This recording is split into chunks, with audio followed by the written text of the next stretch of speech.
Welcome to the Orlando Holiday Guide podcast show, presented by Hugh Hatrick in association with its Orlando Time Facebook page. Trusted, acknowledged and respected.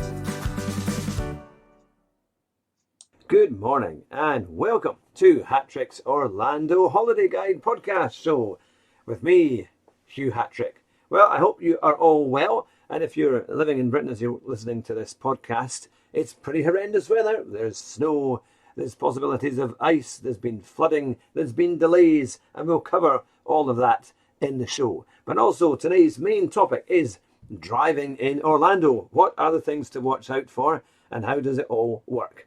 So let's get started straight away on Hatrick's Orlando Holiday Guide.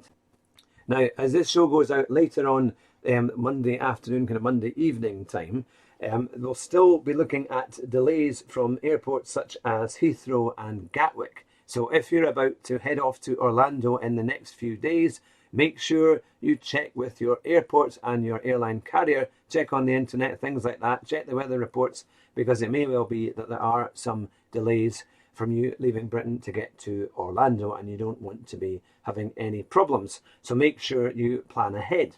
Now, the good news is it's great weather over in Orlando. In fact, for the next couple of weeks, it's pretty good. In most cases, it's going to be up to 29 to 30 degrees, with the odd day when it's round about 23. But to be fair, to summarise the weather, it's going to be pretty decent over the next couple of weeks in Orlando.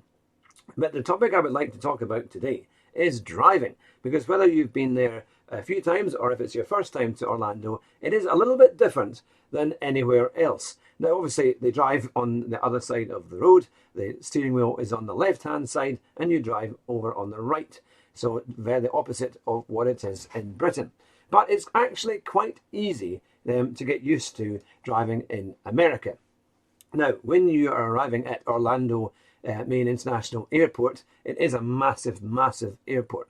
So what you need to do is to check exactly where you're going. Now, if you have booked a villa, you might want to take the south exit of the airport, because that tends to take you down towards Kissimmee and the likes of Celebration, and it's not too far away. It should maybe only take you about 20-25 minutes.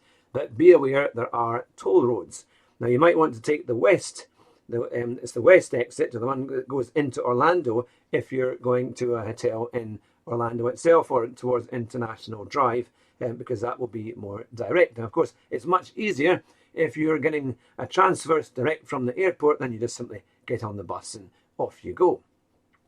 Now, in America, obviously the insurance is slightly different. When you try and rent a car, they will probably try and upgrade you or try and sell you everything. So just be aware, in most times when you're renting a car, it will come with the full insurance if that's what you select. And if you do have full excess cover, then you don't really need to upgrade it unless you've got any kind of major disabilities or special exceptions to that cause. They will try and always upsell, but most of the time we've never had it. We just made sure we had proper full excess cover from the site that we rented it. And if you go to our link, which we'll put on the description, which is cardealadvisor.co.uk, and go to car rental, you'll get a fantastic deal. And all those deals come with full cover as well, especially when you select the different cars and available options.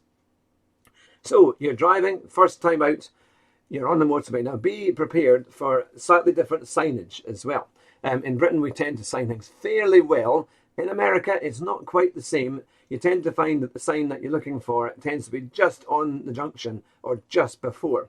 And sometimes signs can be quite small, so you really have to look out for them. And also be aware of the fact that the miles an hour, the speed limit signs, will change a lot. Especially when you're going through like the 192 at Kissimmee, anywhere around Orlando, they tend to change quite often. So be aware, because there are police cars round and about, and the last thing you want is to get a speeding ticket because you didn't see the sign. There's also a thing that if you do happen to get pulled over by the police, you need to make sure that you put your hands on the dashboard where the policeman can see, where they can see them. Because if you don't, they might think that you're hiding something. So they will always say, put your hands on the dashboard or where the police can clearly see them, and let them approach you quite quietly and carefully, and then they'll ask you for your driving license and documents. So make sure that you always carry them with you when you go out in your car. Now, most American cars are automatic, So it's much easier than driving in the UK in that sense. You'll just have a selector in the middle that says reverse park. Probably park will be at the top, which is a P, then reverse or so on, and then neutral, drive, and maybe 1, 2, 3 beneath that. So it's very, very easy to select, obviously, D for drive to go forward, R for reverse to go back, and it's as simple as that. Watch out for junctions, make sure you're in the correct lane. One of the things that I have noticed when driving along, especially international drive, is that the roads are so wide that people forget what lane they're in. So when you're coming out of hotels, they tend to go into the wrong lane. And watch out for traffic lights as well, because they can last a little bit longer than they do in the UK, but then you get longer to actually go through them when it's on green. Now, one of the other issues that you will find, which is unique again to America, certainly much different than coming from Europe or in the UK, is that in certain cases you can turn right on a red light. Now, it will say, if it's got an absolute sign at the top that says no turning right, then you know that you can't. But in most cases, you need to follow the traffic in front.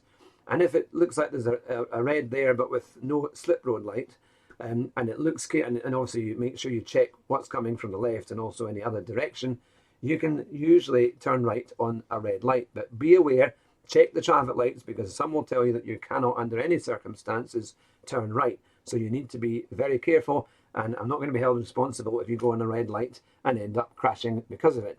So be aware that it is possible. Again, you need to watch the traffic in front and look at the lights carefully. It might well be worth asking a policeman or looking at any kind of document on the internet regarding turning right at traffic lights. But it is possible in a lot of the junctions, and it means that you might not have to wait quite as long.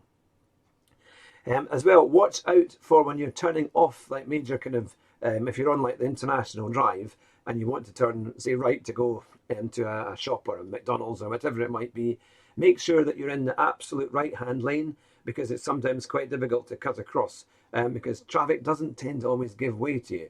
So just be aware you've got enough space in your in lane as far ahead as you can.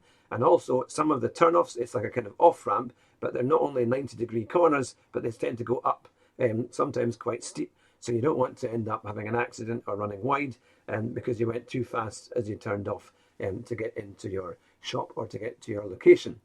Sometimes the roads can be a little bit tighter in areas. So just be aware that it is different to driving in the UK.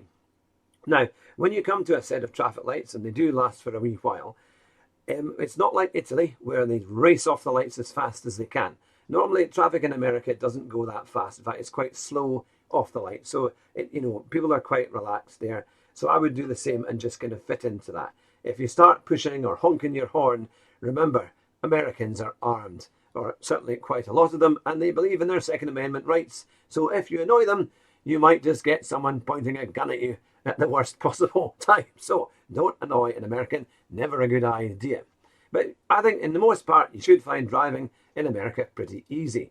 And it's great, it's good fun. And once you get onto the big highways, they're incredibly straight. They just go on for miles and miles and miles, and you can see for miles. I always remember the first time I went there, and my friend was driving, so it allowed me to have a look around. And when they have these, they have the pylons, the electricity pylons along the sides of the motorways. But if you look towards them, you'll see that it's a straight line of pylons for almost as far as the eye can see. And you think, goodness me, they've done it in such an industrial scale. It's quite a thing to see. But driving in America is great because there's so many places to see around Orlando. For example, you might want to go to Clearwater Beach, which is absolutely beautiful. And, you can enjoy the water. It's usually not too busy if you go during the week, and you can park quite nearby. There's nice shops and cafes, and it's just got a lovely, relaxed atmosphere. And what I would say is that if you want to go to I think the best beach that's not too far away is go and visit Sarasota. It's about 2 hours south of Orlando. You just go down the I-4 and then follow the signs from there. And then you get to Sarasota. There's a beautiful big beach there with white sand that actually is cold. So the way that the sand works is that it must absorb the light or it reflects it. So it doesn't actually burn your feet, because in some of these beaches, the sand is so hot because you're sitting in 30-degree heat that it's quite hard to walk on. But at the beach at Sarasota, especially at one of the Keys, Siesta Key beach, which is one of the most beautiful, it's really cool on your feet, and you'll have a lovely time walking along, dipping your toes in the water with your family or with those who are close to you, and it's just the most amazing day out. There's also a really good children's play park right next to Siesta Key Beach, and they'll love that. There's lots of there's the swings and all sorts of little rides that they can go on. Also, there's hot dog stands, there's takeaway stands, you can get ice cream and all sorts. And when we were there back in 2016, it really wasn't that expensive. So there's lots of options, and it really is great fun. And if you can drive, I would strongly recommend getting a car. I know a lot of people are using all kind of taxis and things like that, and the new kind of the app taxis and things like what are they again? I've remembered. Firms like Uber. Many people can use those and similar ones, and ones like Lyft as well, I think are available in Orlando. And many people swear by them that they are very good. But I have to say, America's land of the free, and people like to drive. And I think you're missing a bit of an experience if you don't rent a car and get out onto the highways and explore all the wonderful scenery, the incredible theme parks, and really everything that Orlando has to offer. So there we are. That's this week's show on Hatrick's Orlando Holiday Guide. Remember, you can win a copy of my guide. All you need to do is subscribe to the channel. Subscribe to our YouTube channel as well, which you can find on YouTube. Just look for Hatrick's Orlando Holiday Guide and do that one. Send us an email to confirm. It's info@hughhatrick.com. And if you're pulled out of the hat, you'll get a copy of my wonderful guide sent to you free of charge. Have a wonderful week. If you're heading out to Orlando, enjoy it. And we'll see you in a week's time. Bye just now. If you're heading to Orlando this year, then you need Hatrick's Orlando Holiday Guide. It's packed full of essential and crucial information to make sure you get the best from an Orlando holiday. You can get it on Kindle or iBooks, or have a copy posted out to you for just £5.50, including free delivery to UK residents. Visit hughhatrick.com now for your copy. And enjoy Orlando.